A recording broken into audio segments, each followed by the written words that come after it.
what do I gotta do? No, you're fine. Ooh, sound is on. And we have it nice and tall for our guest.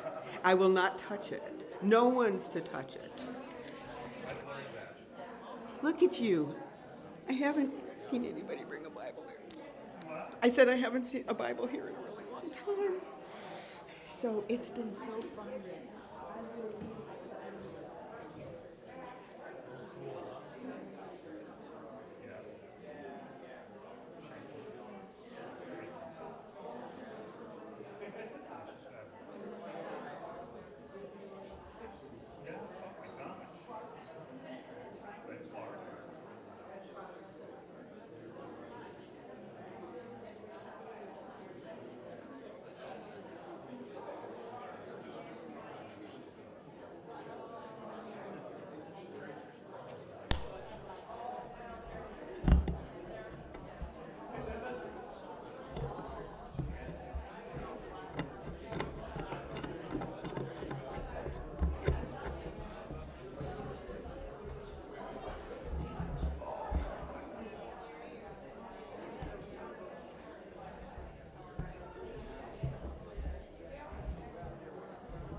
Morning, everyone. So come on in, settle on in. We're gonna get started with our service today. We are going to start the service by singing "Here in This Place."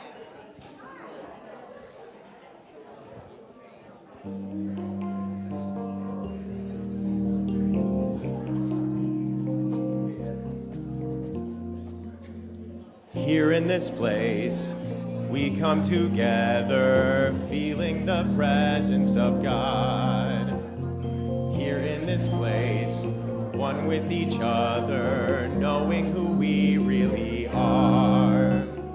Then we are called to carry our light and shine it all over the world. Here in this place, we find acceptance. Here in this place, we find connection. Here in this place inside, we find the presence of God.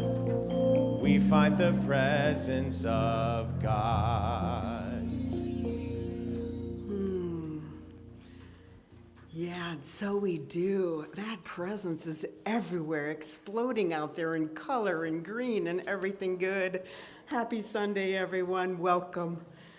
Welcome to our community where we know everyone as that perfect expression of God. My name is Susan Armstrong, and it's always a great pleasure and privilege to be up here on platform. So if you are joining us on live stream, please know that you are part of this wonderful energy in our service this morning. Whether you are new to our community or a long-time attending member, thank you.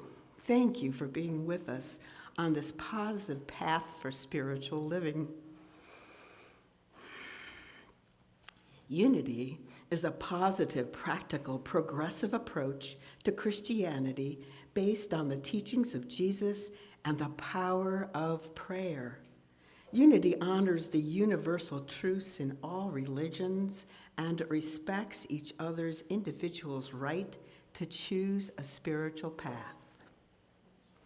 So this morning, we are so pleased to have Reverend Rick Schumaker as our guest speaker this morning.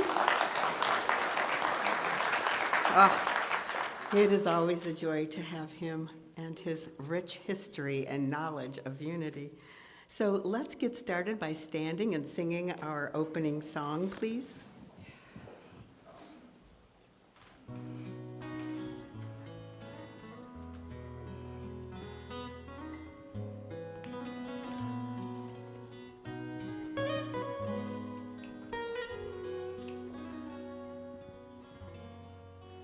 I am the one that I've been waiting for. I am the one who will make a difference. I am the one who will change the world. I am the one. I am. I am. I am the one. I am. I am. I've been feeling like I can't make a difference. Been feeling like there ain't no use. Feeling tired and a little unconscious.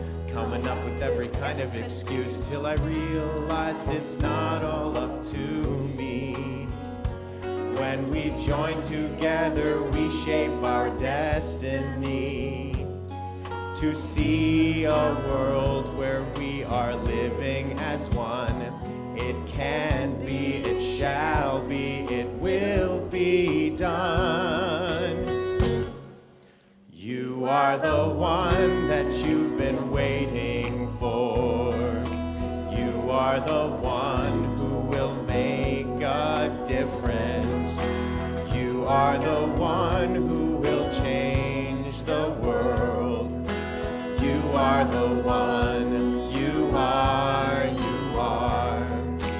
You are the one. You are, you are. No one else gonna make the changes. No saying, nothing left to do but wake up. 'Cause it's really up to you and I to take it one step at a time.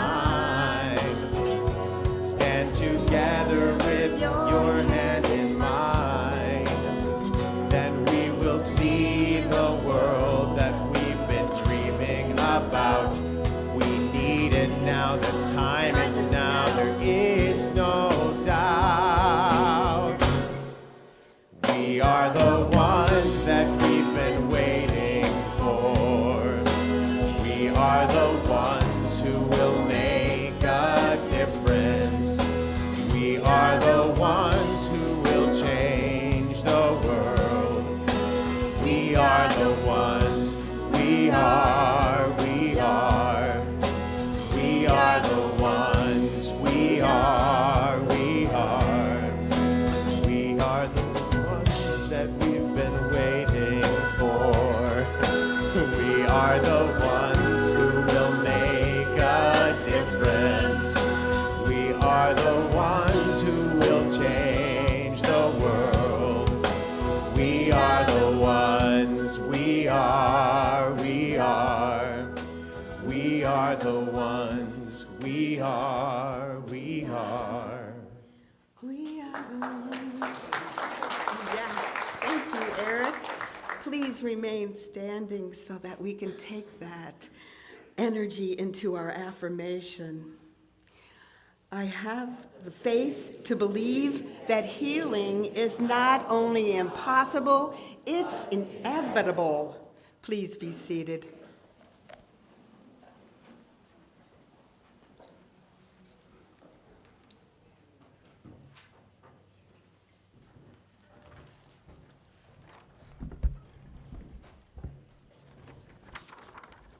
Hello, my name is Karim Patel, and the daily word for today is healing.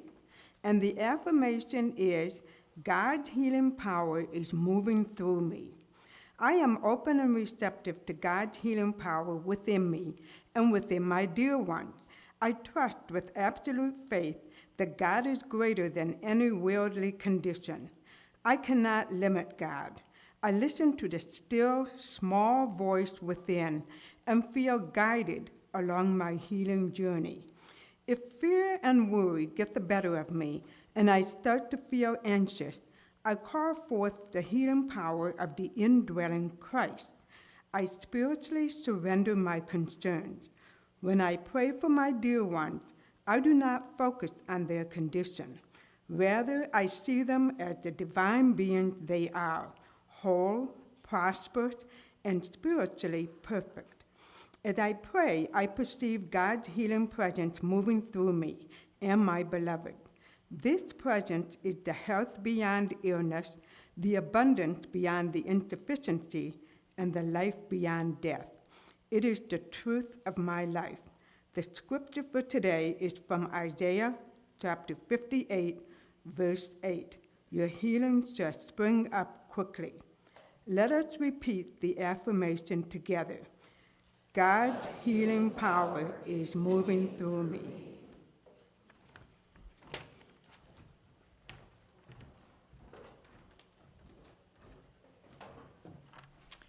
Now, as we move into our affirmative prayer time, we take a deep breath in and exhaling into this present moment.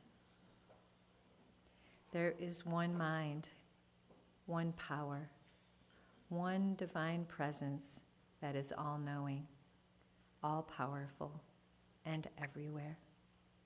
Lord of life, we are grateful for the wholesomeness of life and for the gift of good health.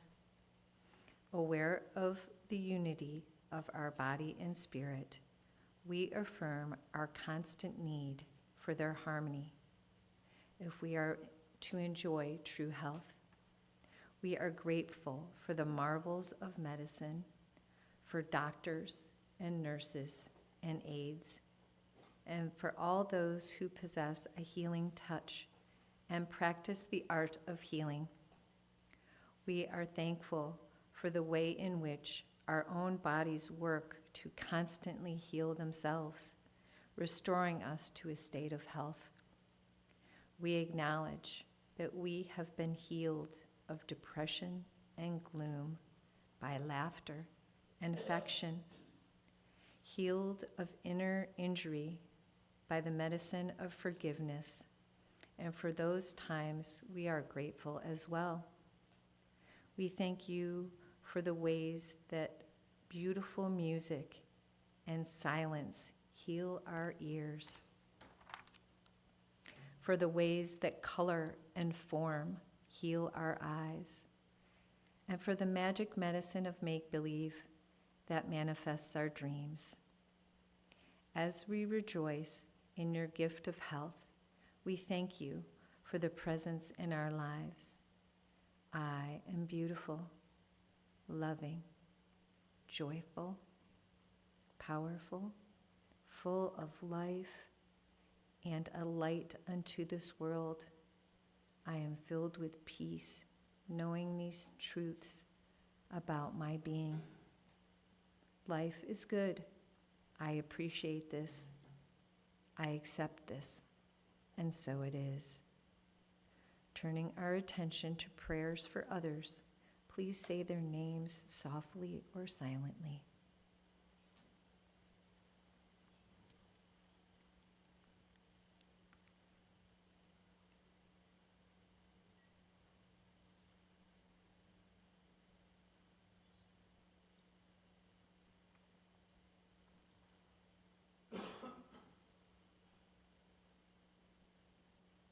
Slowly opening your eyes, please join me in saying the April Community Prayer.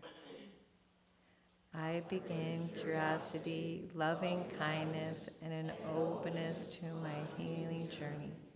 I now let go of any thoughts of illness, disharmony, or scarcity. I affirm health, harmony, and plenty. This is my truth. I give thanks for the gifts of willingness and courage that support me on my journey to health, well-being, and wholeness. I'm Pam McHugh, and I will be available after service with Terry Brewer in the sanctuary. And if you are looking for another way to pray, please join us for our 8 o'clock prayer call, and the number's in the bulletin. Thank you.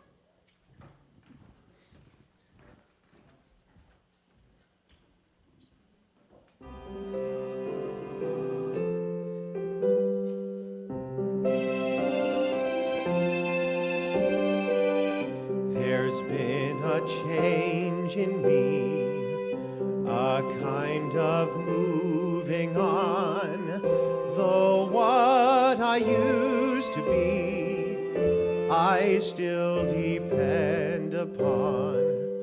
For now I realize that good can come from bad. That may not make me wise, but oh, it makes me glad. And I never thought I'd leave behind my childhood dreams, but I don't mind.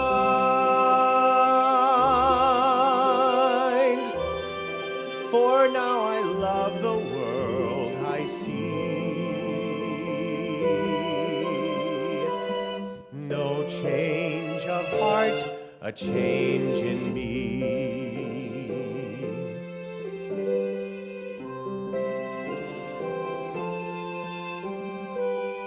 For in my dark despair, I slowly understood my perfect world out there had disappeared for good. But in its place I feel a truer life begin, and it's so good and real. It must come from within, and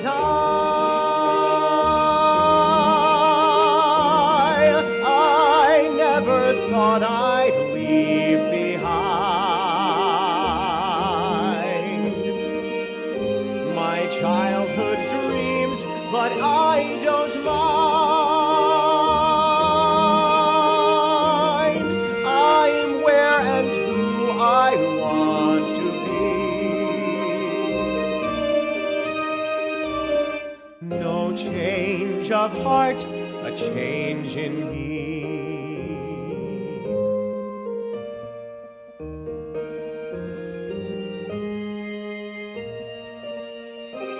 No change of heart, a change in me.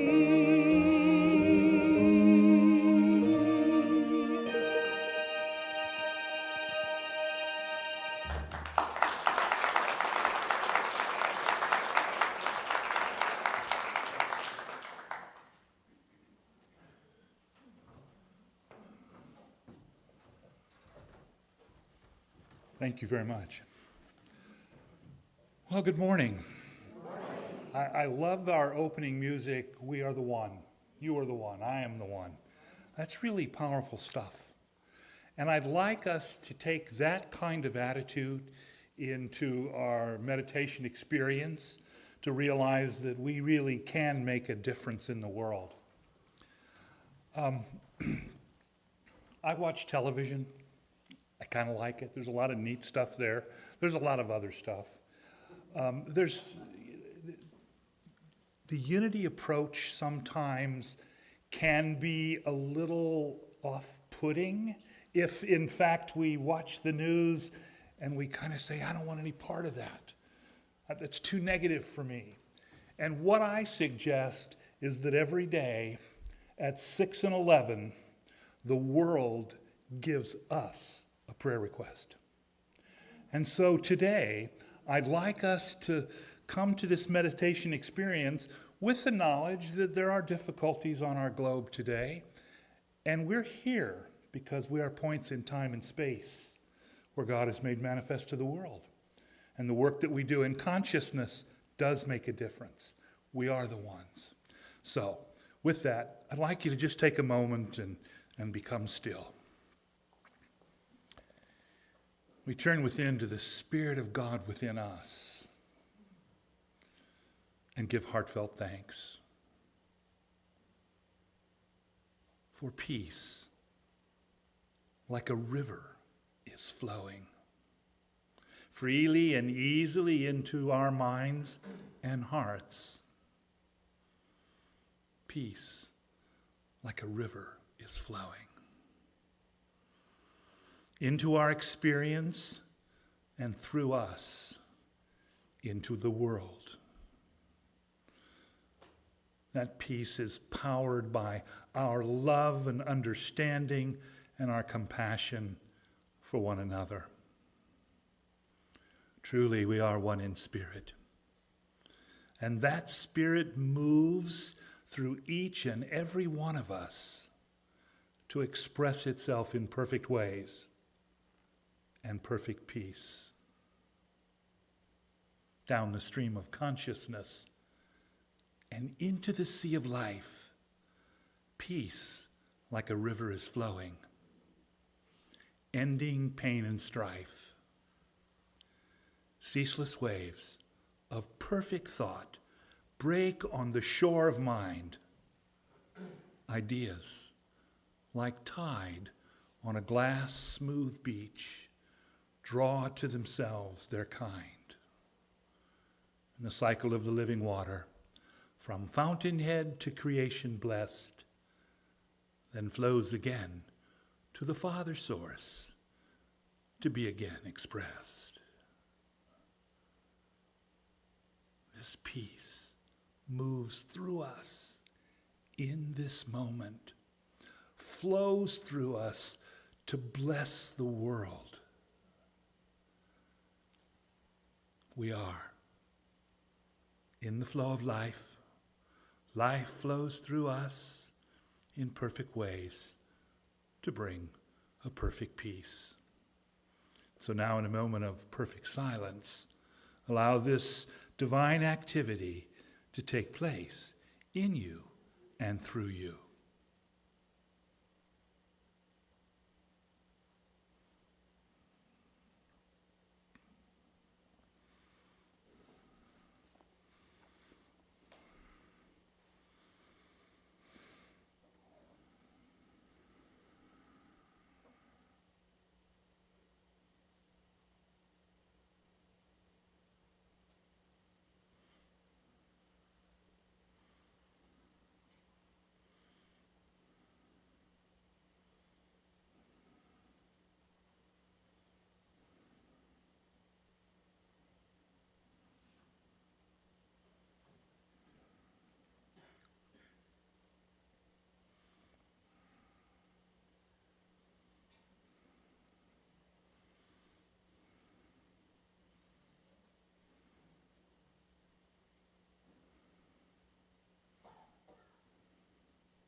gently,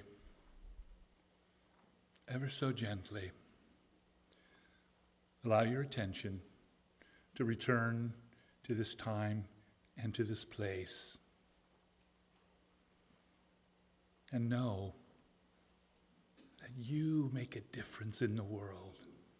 Your love, your compassion bring peace first to our minds and hearts, and then to our world.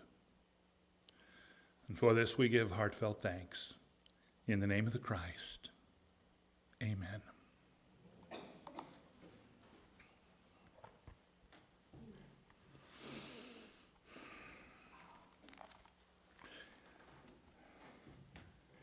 One of the challenges that I have is ending meditations. I just want to stay there. To be in that very sacred space is such a gift. But to be in that space with like-minded people for a real purpose in the world is a holy moment.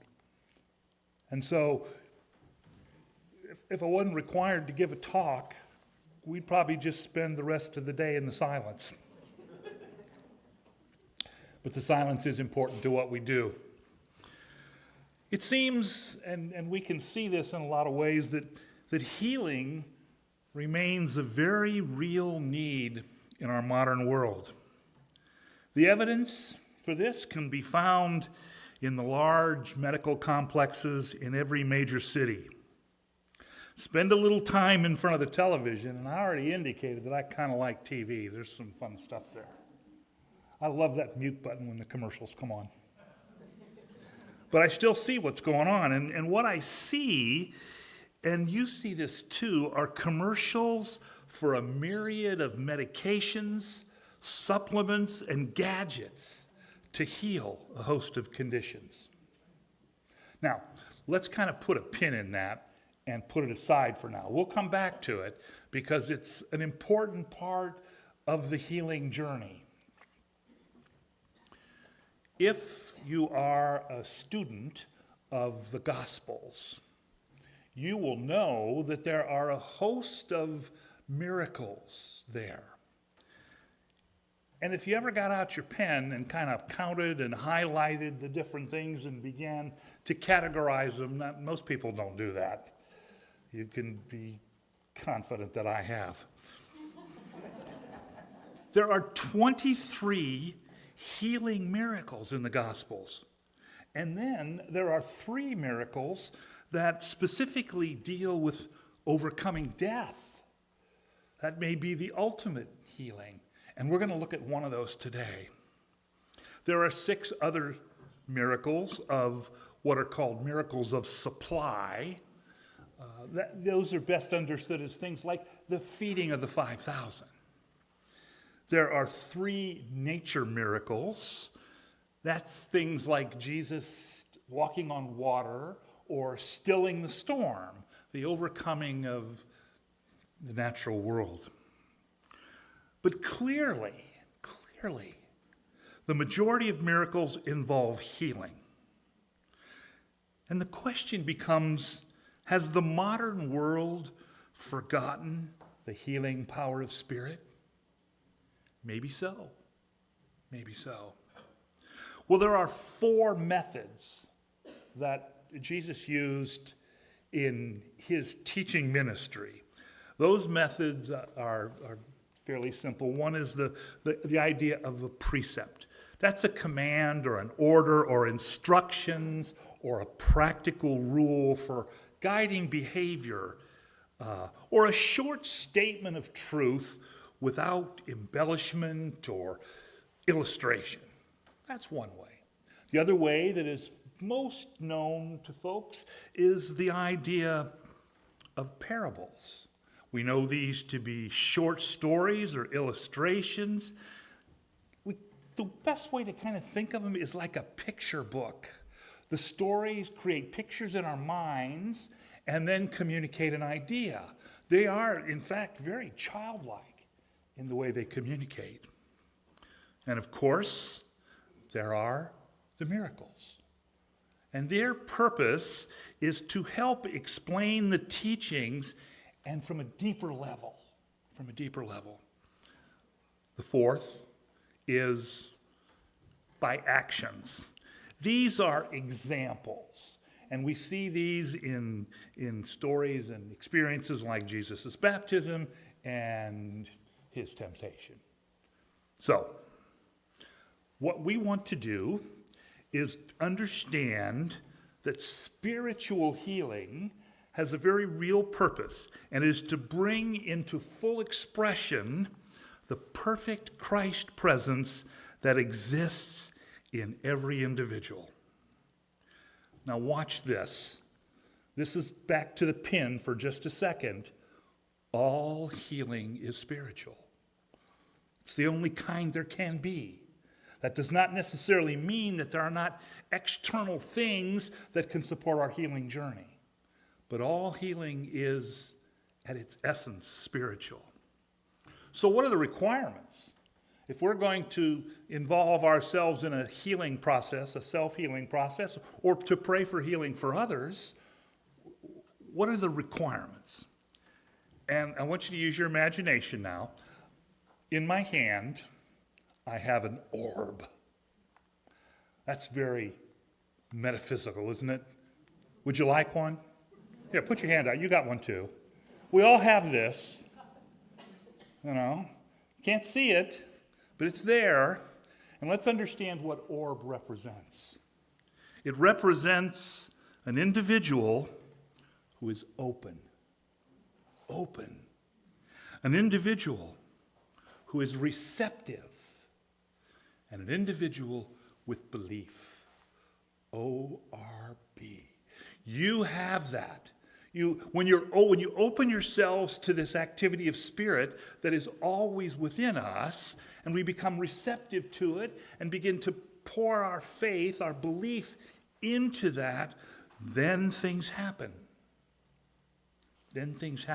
Healing begins to take place. There is an affirmation that I would share with you, and I would hope that you would find this meaningful and use it in your own life.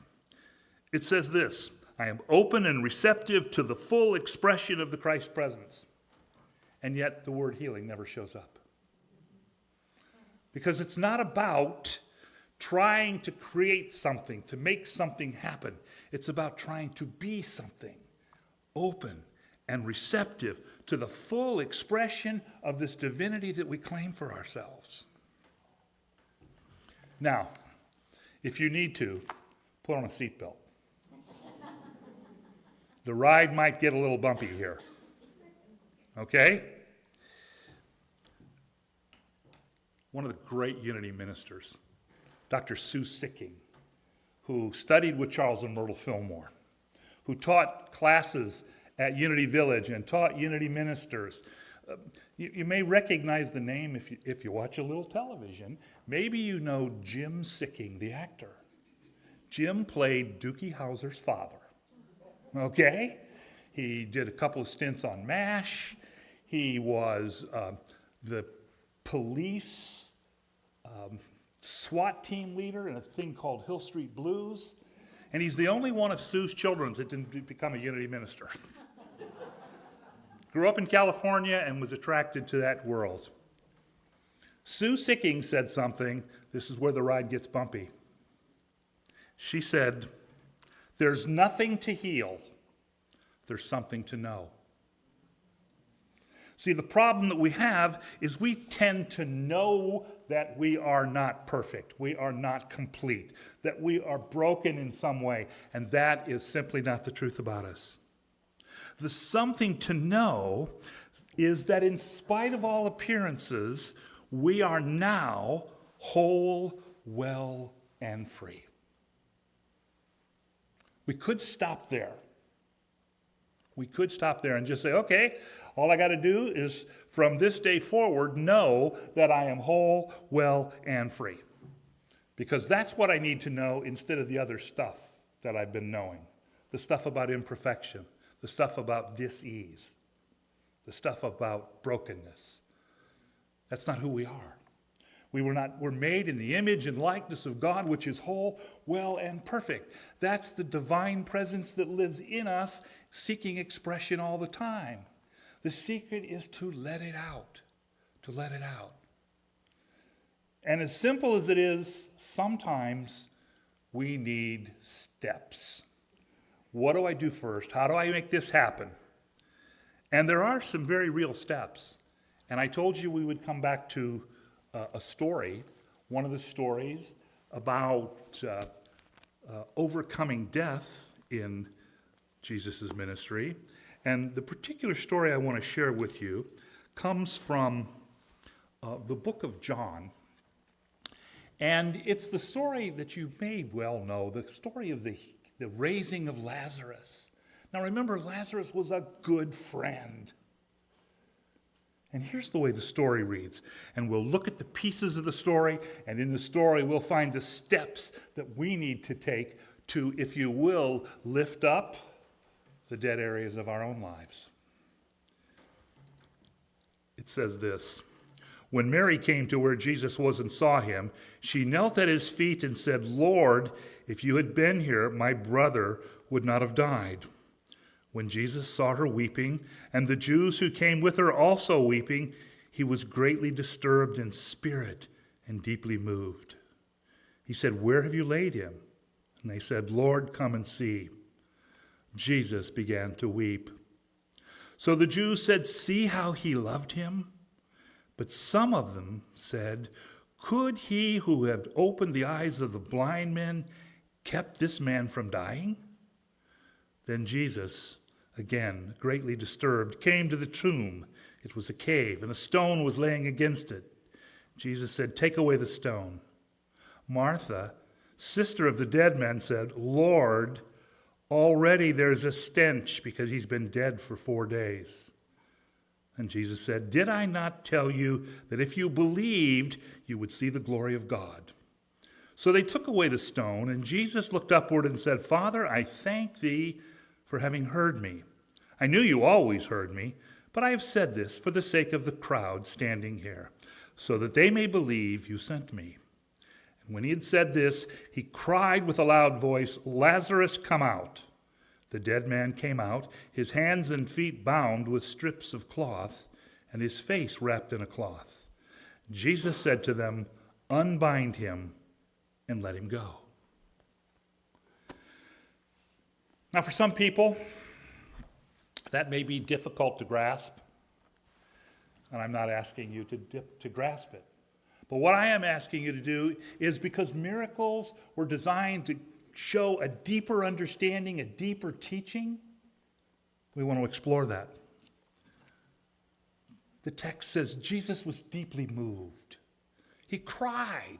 This was his friend who was dead. What does that tell us? It tells us that we need to embrace the space that we're in any given moment where there's difficulty, where there's challenge, where it's upsetting, where we too might cry out of some sense of loss. But you can't stay there. Jesus knew that, and he said, "Take away the stone." What is the stone? In the story, it is the one thing that blocks Lazarus from coming out. And so we might ask, what is it in us that blocks the expression of this living Christ within us that heals, restores, renews, and strengthens us? That's an individual process. And you might say, well, I have no idea what that is. And that would be a fair answer. It's an answer that I have given in my own life, in my own experience, but I did find a way to let that be revealed. And it's very simple. If there's anything that blocks my good in any way, it's because I have in some way failed to forgive someone or myself. And so the key to rolling away the stone, to getting into the space where the good can come out, is forgiveness. Another of the great unity teachers, Catherine Ponder, you may know her as one of the, if you will, the prosperity gurus of the unity movement. She was teaching a class in Austin, Texas.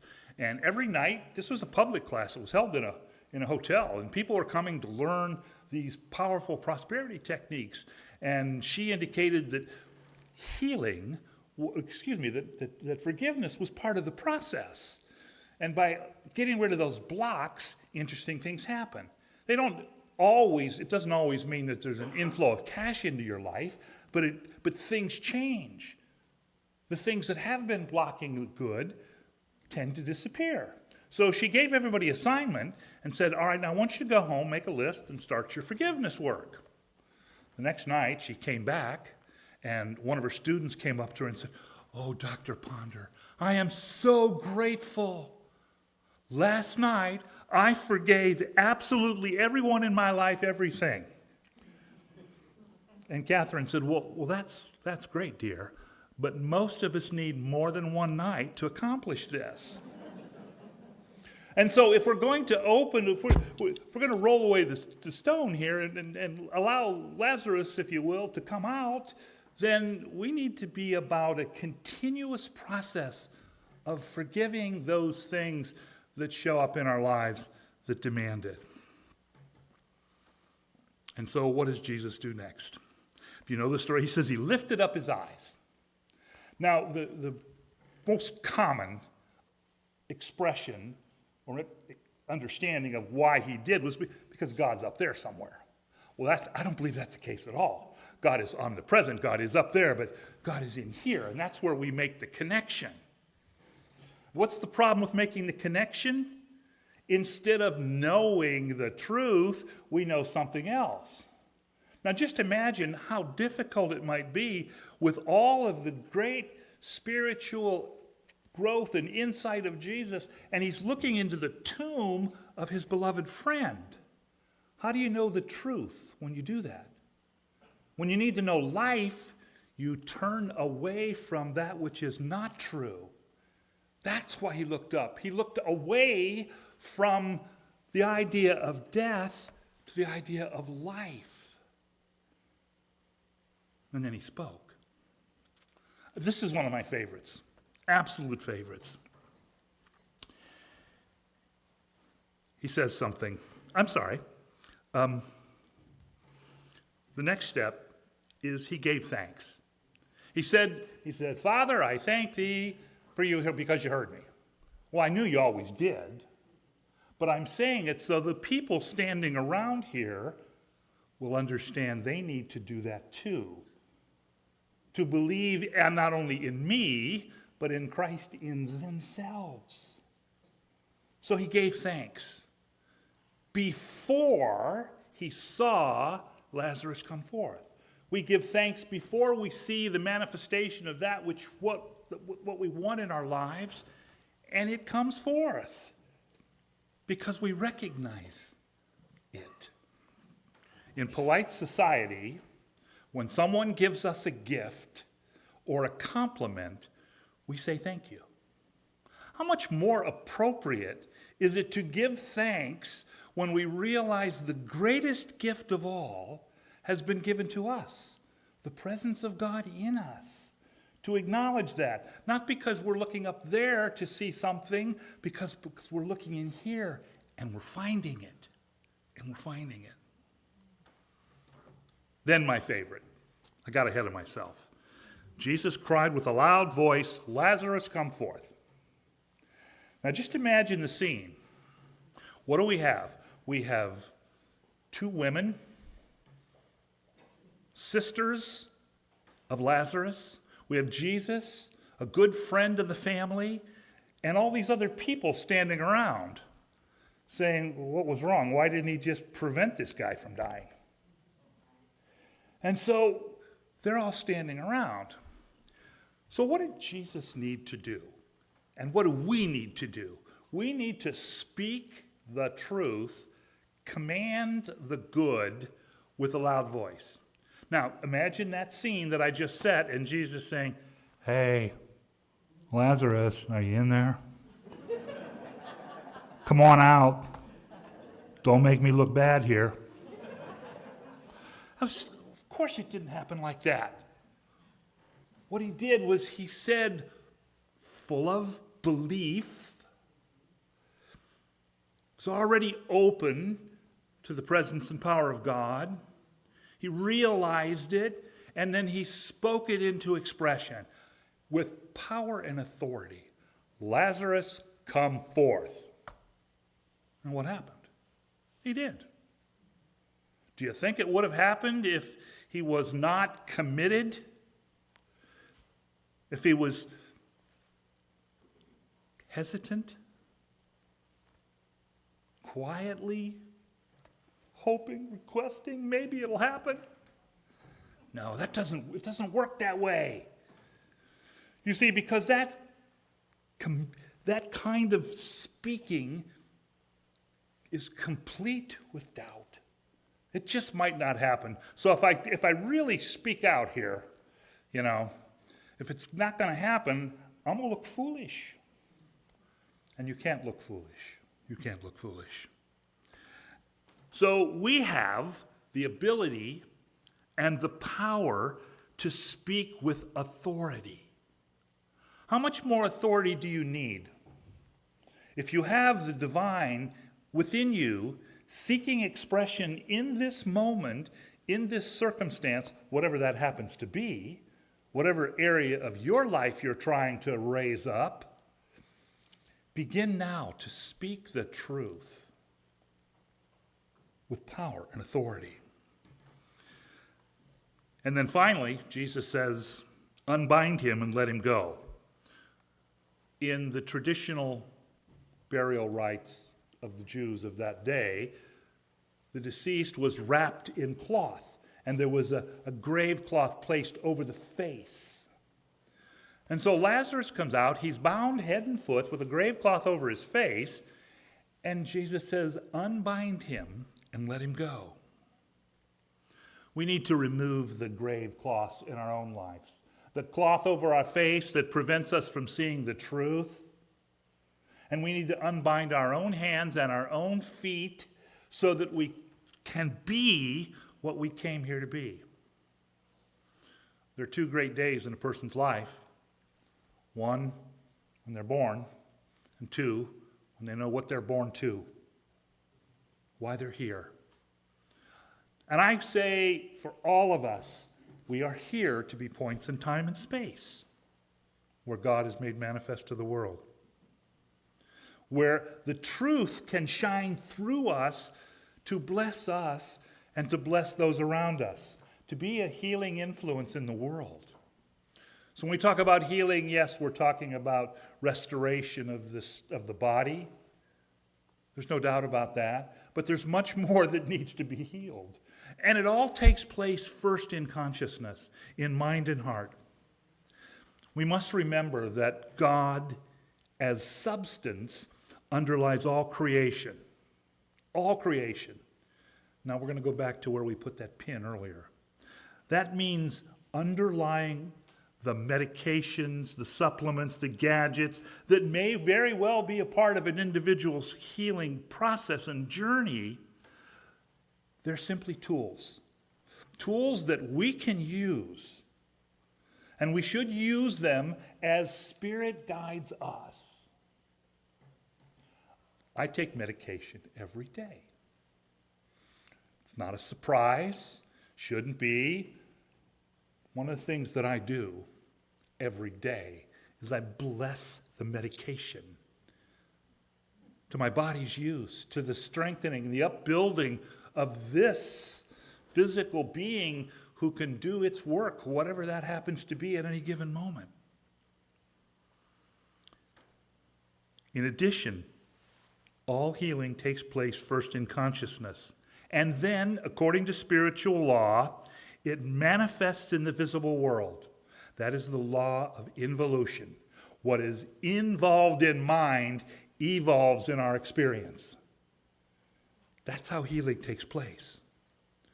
And the secret, the thing to know, as Sue Sicking would say, there's nothing to heal, there's something to know. When we know our innate wholeness, there is nothing to heal.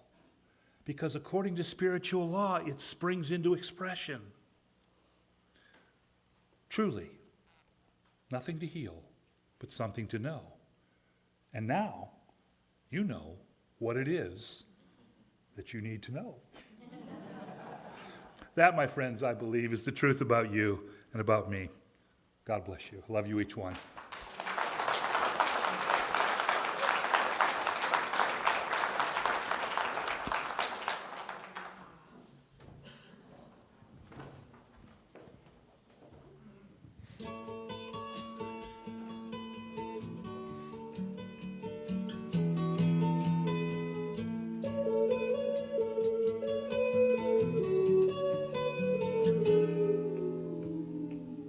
Here comes the sun, doo-doo-doo-doo. Here comes the sun, and I say, it's all right. Little darling, it's been a long, cold, lonely winter. Little darling, it feels like years since it's been here. Here comes the sun, doo-doo-doo-doo. Here comes the sun, and I say, it's all right.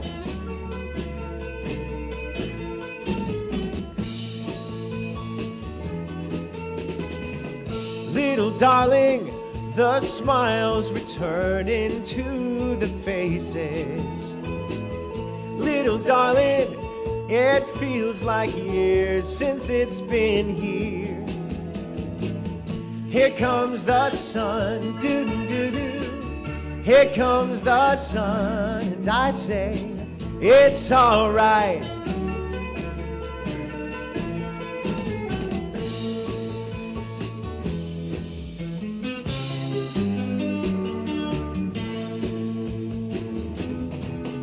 Sun, sun, sun, here it comes. Sun, sun, sun, here it comes. Sun, sun, sun, here it comes. Sun, sun, sun, here it comes. Sun, sun, sun, here it comes.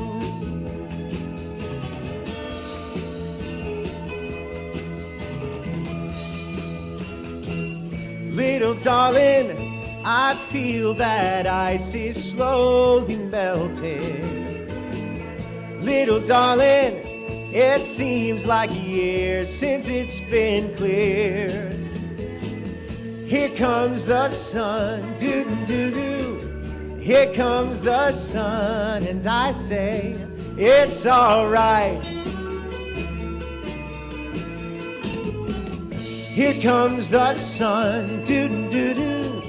Here comes the sun, and I say, it's all right. It's all right.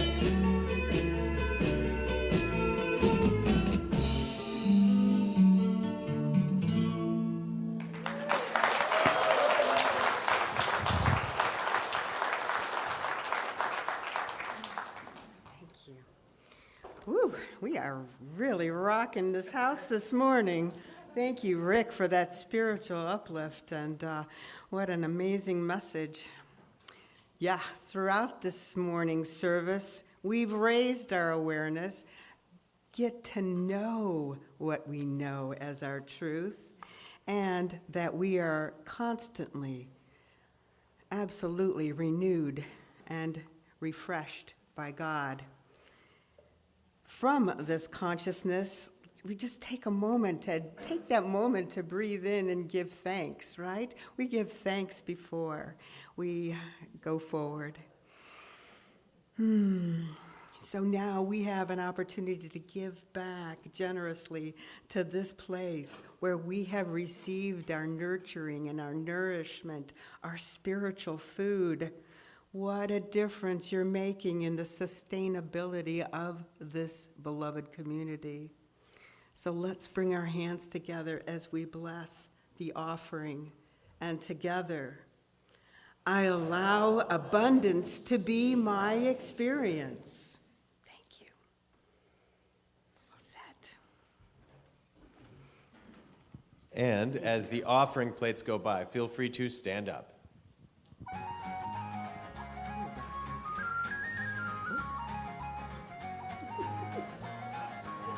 I just feel it. I've been planting seeds on the ground, watering them with my sweat and tears, scattering them all around.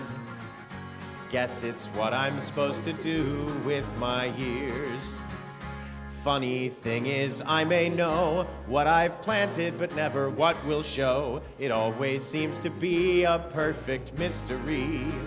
Whatever grows will grow, whatever dies will die, whatever works will work, whatever flies will fly, whatever fails will fail, what's meant to soar will soar. I am planting seeds, nothing more. Sometimes I still like to pretend I know what the harvest will be, but I always find out in the end it was never really up to me. Funny thing is, when I just do my work and simply trust, it always seems that life is looking out for me. Whatever grows will grow, whatever dies will die, whatever works will work, whatever flies will fly, whatever fails will fail, what's meant to soar will soar. I am planting seeds, nothing more. And I am only one of billions of seeds. When all is said and done, I just do what's mine to do and let it be.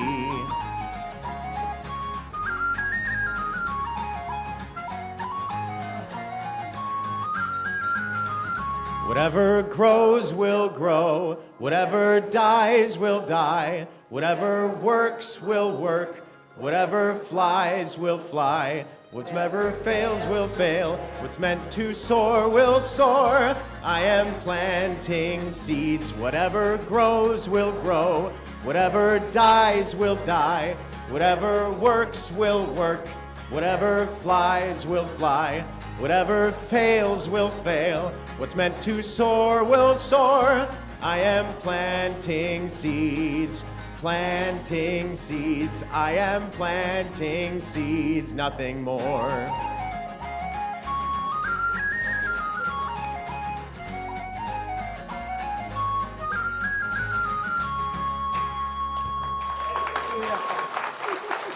Thank you, friends. You may be seated. Does she want to do a little jig first before? No. Friends, we recognize healing on all levels of our being, including our financial abundance. We see each giver as a channel of God's good flowing. Because we give greatly, we receive abundantly, and we are so grateful. Amen.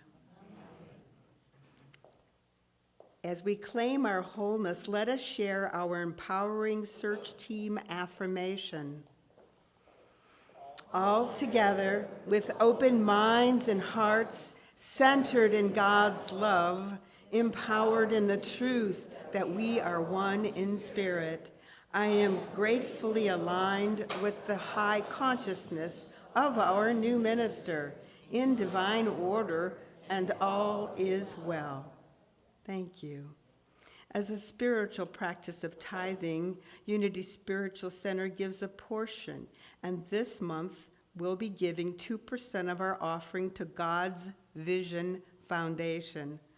This nonprofit provides assistance to individuals and families in the Cleveland area. We've got some announcements coming now, and then our children will be joining us. So we hope that our time together has inspired you to know God's healing power, your healing power as well, in all areas of your life. As we grow together, we invite you to participate in all of the activities that we offer here during the week. And those are so many ways to practice these principles and deepen our connection with God and with one another. So during Hop Cough, a suggestion was made that perhaps we would have a grief support group. Well, it has come to fruition.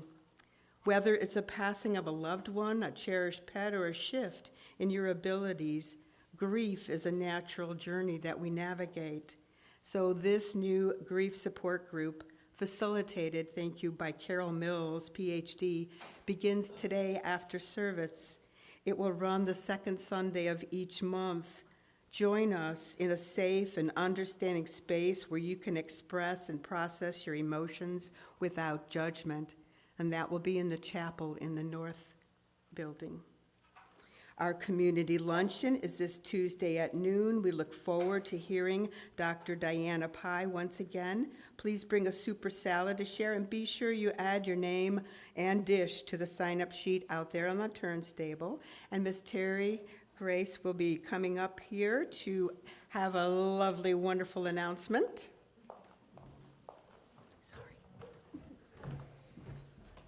Good morning. I only have 90 seconds, so listen up. A couple of months ago, I was in a marketing team meeting, our USC marketing team, and our board president was there. And he was telling us how happy he was about the successful capital campaign that we had and how generous our congregation was. And I said, well, we should tell him thank you. We should have a party. And the whole marketing team said, yes, you do it. So that's how it rolls. So I told my brilliant husband, and he said, well, first I said, let's have a theme of like a beach. And he said, no, let's have a cruise ship. Let's have a party on a cruise ship. I'm like, wow, in Unity Hall, okay. So then we told our visionary friend, Jim Larson, and he's like, yes. So he gets out sketches and starts building in sets, and there was no turning back. So on May 10th at 5 o'clock, where are you going to be? Here, exactly. We're having our pool party on a cruise ship. So we will have, what do you have at a pool party on a cruise ship? Well, in my mind, the first thing you have is great DJ, professional DJ with dancing. So we will absolutely have that. You have a pool. You have a buffet with lots of good food. You have a bar with lots of alcoholic and non-alcoholic drinks with pretty umbrellas and really cool stuff. And you have a photo booth so people can take a picture on the fabulous cruise ship. So we're going to have all that and more. And all you have to do, it's free. You just have to show up. And you have to register, pre-register.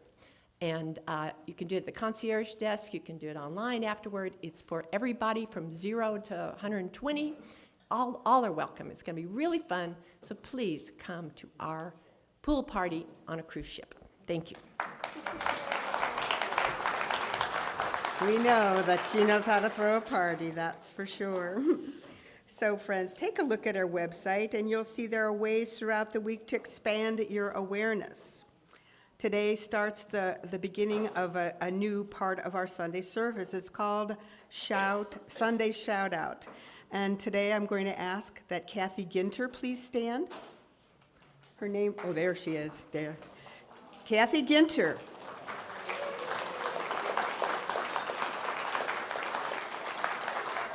So hold on. Today, we congratulate and celebrate Kathy Ginter's retirement. She has been our trusted and devoted bookkeeper for over 12 years. We wish her all the highest and the best in this new chapter of her life and her adventure. So please join me in the Unity blessing. Kathy, we love you, we bless you, we appreciate you, we behold the Christ in you. Yay. And guess what? We have cake to celebrate, so come on back to the fellowship room. Join us. And if you, let's see, we're glad you came this morning, that you're here in person, join us in the community room. If you're new and you would like some information, we have a welcome bag for you. We'll be happy to show you around. Our guest speaker next week is Michelle Coles. Our soloist is Elise. And I also want to give a shout out to our gardeners and all those people who came yesterday for the Nehemiah retreat.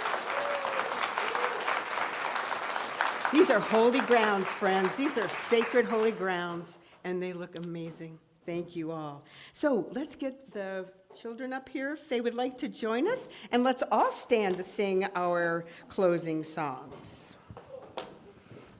Thank you, Eric.